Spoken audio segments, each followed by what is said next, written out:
Assalamualaikum warahmatullahi wabarakatuh. Selamat pagi, salam sejahtera untuk kita semua. Sebelum kita memasuki pembahasan kita pada video ini, pertama-tama izinkan saya memperkenalkan diri.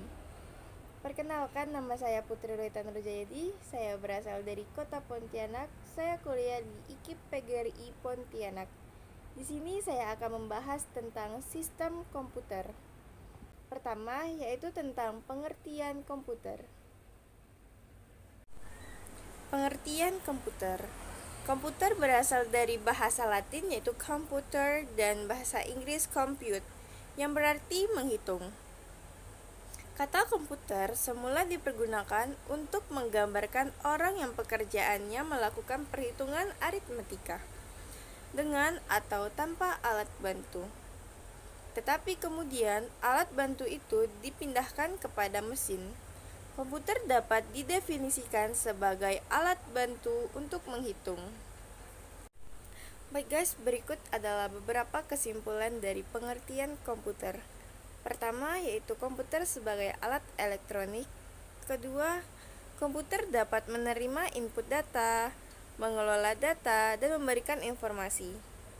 Ketiga, menggunakan suatu program yang tersimpan di memori komputer atau storage program. Yang keempat, dapat menyimpan program dan hasil pengolahannya. Yang terakhir yaitu bekerja secara otomatis. Tujuan dari sistem komputer yaitu tujuan pokok dari sistem komputer ialah untuk mengelola data yang menghasilkan informasi dan akan disebarkan melalui hubungan-hubungan elemen-elemen dalam sistem komputer. Berdasarkan data yang diolah, komputer dikelompokkan menjadi 3 bagian. Yang pertama, komputer analog. Komputer analog digunakan mengelola data yang berbentuk fisik dan bersifat kontinu seperti arus listrik, temperatur, dan kecepatan. Yang kedua, komputer digital.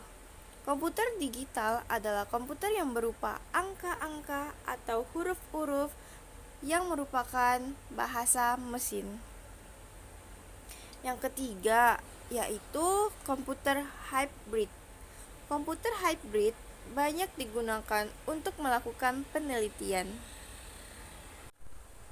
Berdasarkan ukuran komputer dibagi menjadi 6. Yang pertama, mikrokomputer atau personal komputer.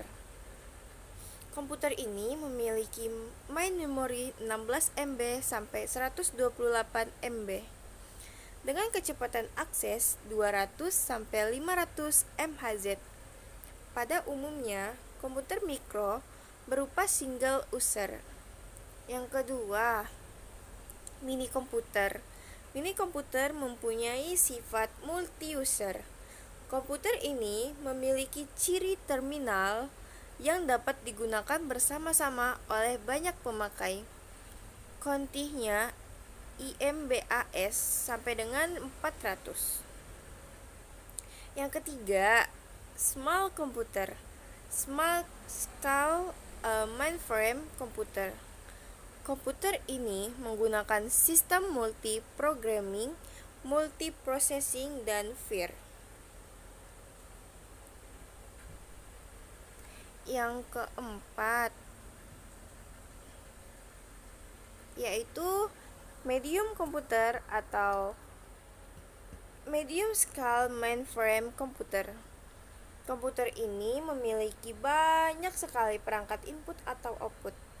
Komputer jenis ini banyak digunakan untuk komunikasi data dengan ratusan terminal yang terpisah dari pusat komputer.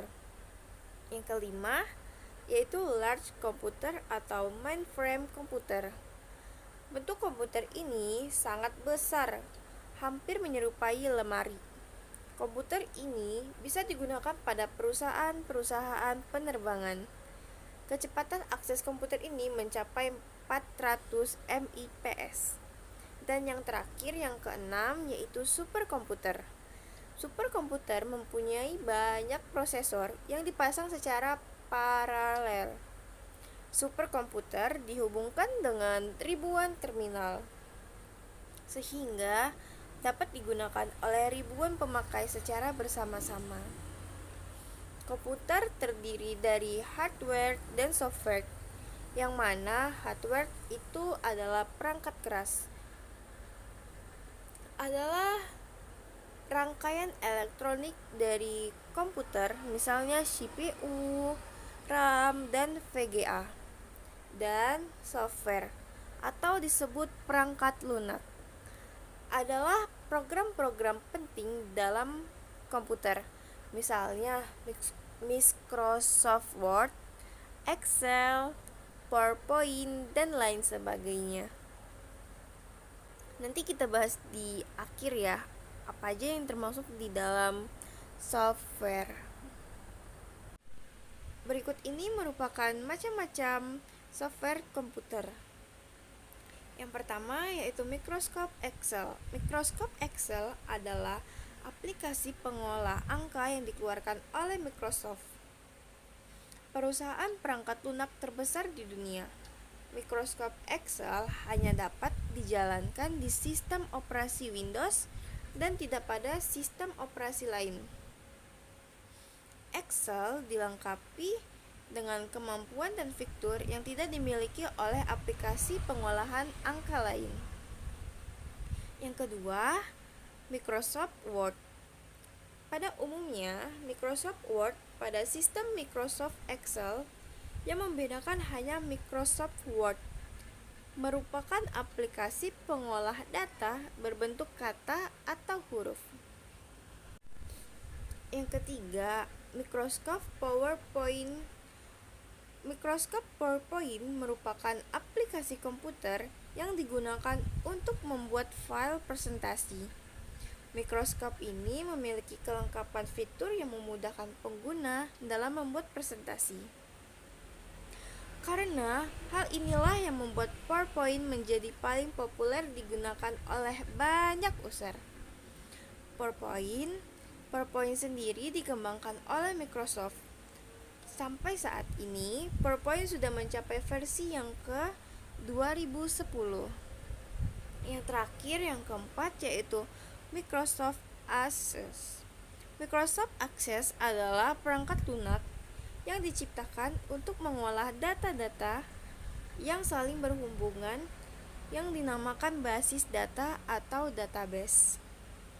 Ada juga yang mendefinisikan perangkat lunak basis data adalah sebuah perangkat lunak yang digunakan untuk membuat dan mengolah struktur database atau basis data serta untuk mengakses data. Sekian, terima kasih. Wabillahi taufiq wal hidayah. Wassalamualaikum warahmatullahi wabarakatuh. Bye bye.